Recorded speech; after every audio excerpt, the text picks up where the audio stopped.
Let's talk about how you avoid disappointment as a founder. Now, unfortunately, there's an old quote which I love, which hurts a little bit, but it's true. We are too often the cause of our own disappointment. Now, why is that? Because we set expectations. We arbitrarily say, I should have this done by here and that done by this time, and I should be a post capital raise, post product company by 6 a.m. tomorrow. Some of these things just can't happen, and it's not fair for you to put that expectation on yourself. Maybe you need to spread things out because you're managing a full-time job and a family and all kinds of craziness.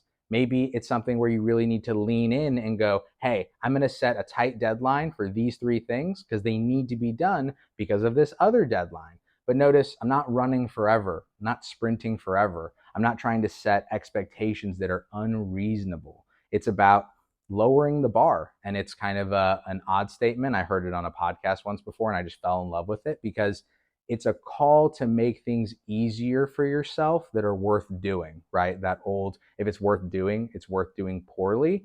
And I feel like this is a huge place where many founders, run into a wall where they set the bar so high for themselves. There's no way they cannot be disappointed because they want to be the Amazon of the Google of the Zillow of the billion-trillion-dollar company. And that's not today, or at least it's not going to happen today if that's the only thing you want to do because you're going to get demotivated. So how do we solve this?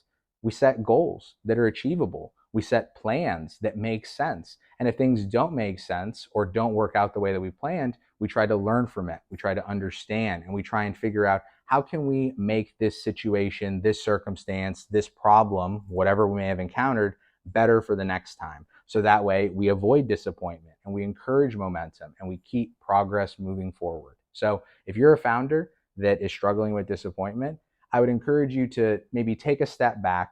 One, appreciate all the hard work you've probably done up to this point. And then two, think about what does the next month look like? What does the next 3 months look like? Right now, it's the beginning of Q4. What does the next 3 months, what is the end of the year, what does your January 1st become?